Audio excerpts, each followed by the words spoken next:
mga ka-reloan, ilang araw na nga mayat maya ang text sa akin ng loan application na to. Congrats! Eligible ka for 50k. Wow! Talaga ba? Parang problema lang kahit hindi ko hinahanap, kusang sumusulpot. Kaya eto na nga mga ka-reloan. Dahil makulit si loan app at mas makulit ako, sinubukan natin kung legit bang 50k talaga. Actually, 55k pa nga yung sinasabi niya sa akin sa text. O baka naman 50k na problema na naman ang ibigay sa atin ito.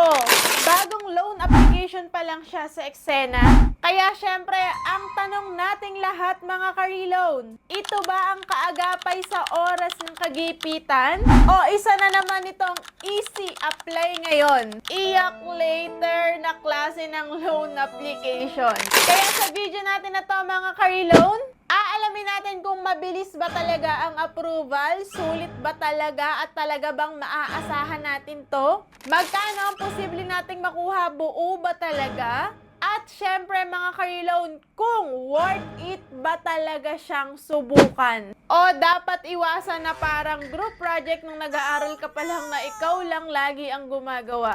Kaya wag kang alas mga ka-reloan dahil baka mamaya yung inaasahan mong 50k kulang pa palang pang load. Kaya wag na natin itong patagalin mga ka-reloan, i-download na nga natin siya. Ayan siya. Credit Plus Online Loan Application. Tingnan nyo naman ang text niya sa akin. Talaga namang minami-at-miya niya ako ng text Monday, Tuesday, Wednesday, Thursday. Ang dalas-dalas ng text niya. At high success daw, get 55,000 with an easy process lang naman daw. At ayan, i-download na nga natin siya. Siya ay naka-under kay US Credit Lending Incorporation. Siya ay may kasalukuyan na 4.8 na stars at meron siya 674 pa lang na reviews. At as of now nga mga ka-reloan ay 5,000 pa lang yung nakakapag-download sa kanya. Dahil itong ang loan application na ito ay na-release noong March 11, 2026 lang. So, bali 2 months pa lang siyang mahigit mga ka-reloan.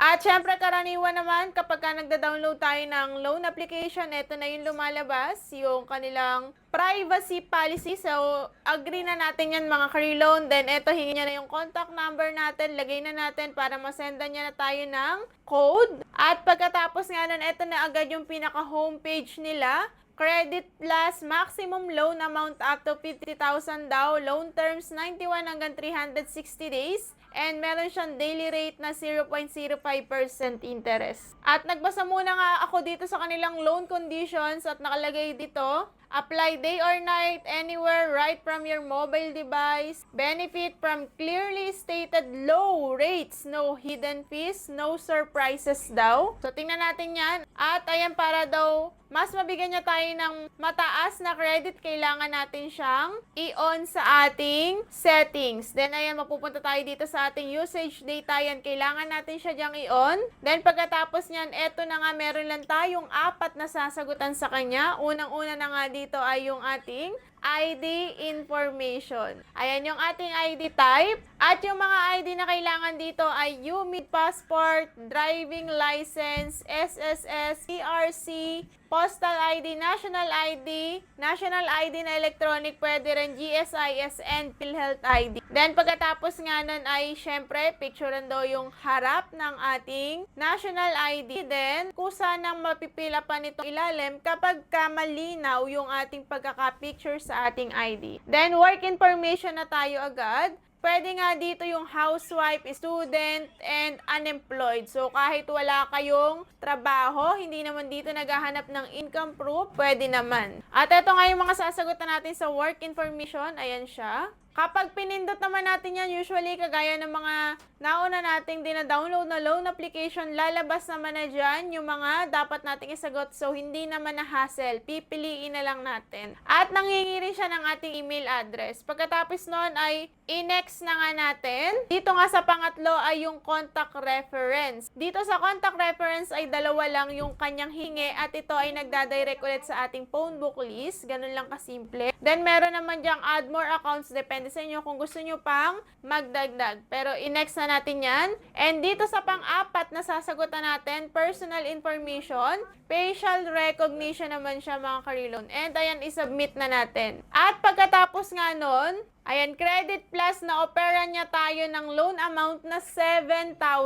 Wow, medyo malaki itong na-offer niya sa atin kumpara sa ibang loan application na napag-a-applyan natin. And nakalagay dyan ay term, 187 days or 6 terms. Amount received or actual amount received, at dito na nga tayo nabulaga ng bonggang-bongga dahil ang marireceive lang daw natin sa kanya ay 4,690.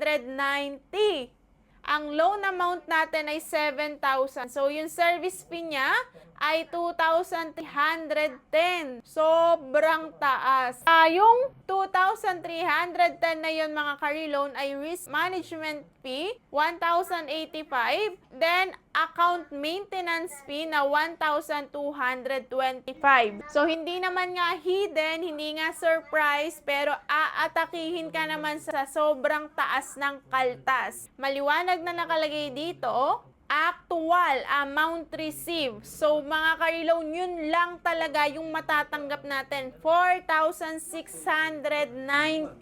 At kanina nga, hindi naman niya tayo hiningan ng withdrawal type natin. Nandyan yun sa baba, yung withdrawal account kung gusto natin ituloy itong loan application natin na to.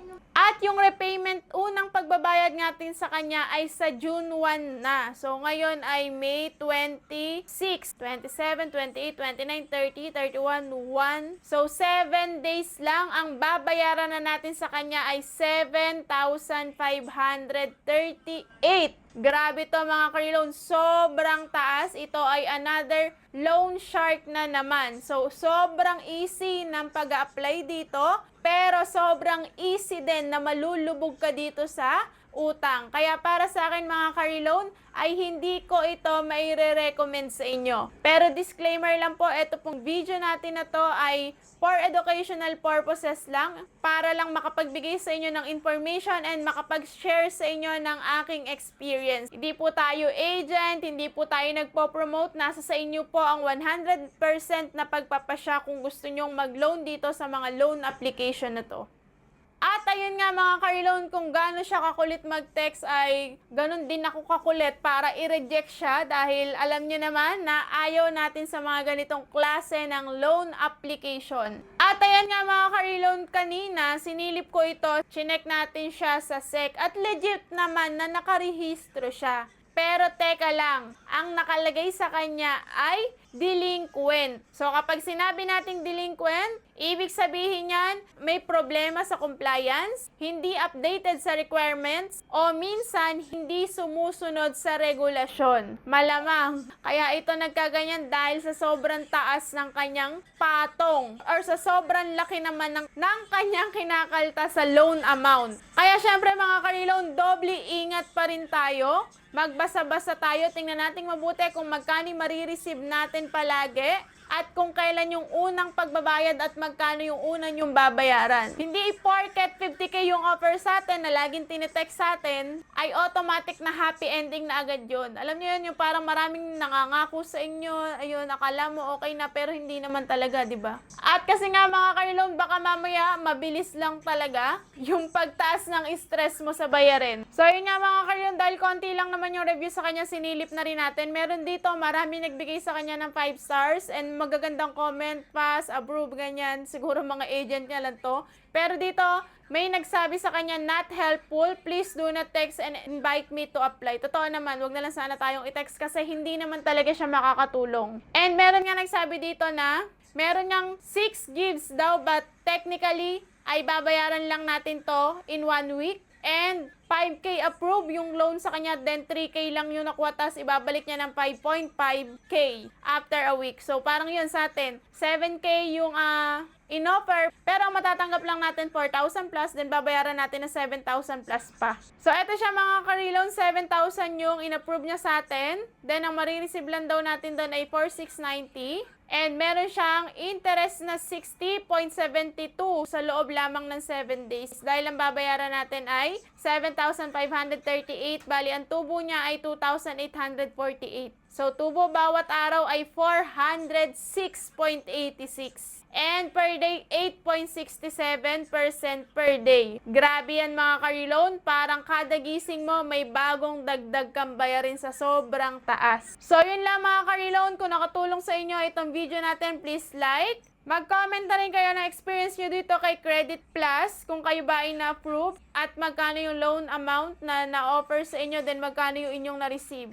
Para makatulong din tayo sa iba pa nating viewers. And yun lang mga ka-reloan, i-share nyo na din. And kung hindi ka pa nakasubscribe sa video natin, ay i-subscribe mo na yan and pindutin mo na rin yung notification bell para ma-notify ka tuwing tayo ay mag-upload. And patuloy pa rin tayong namimili sa mga nagko-comment sa atin. Kada week isang mananalo dahil konti lang naman yung nagko-comment sa atin ng 100 pesos sa kanyang GCash. Kapag minessage kita, ayan, send mo na sa akin yung GCash number mo and sigurado may dadating sa'yo. So yun lang mga ka-reloan, sana ay makaahon na tayo lahat sa pagkakautang and iwasan natin yung tapal-tapal system. God bless you all. See you on my next video. Bye!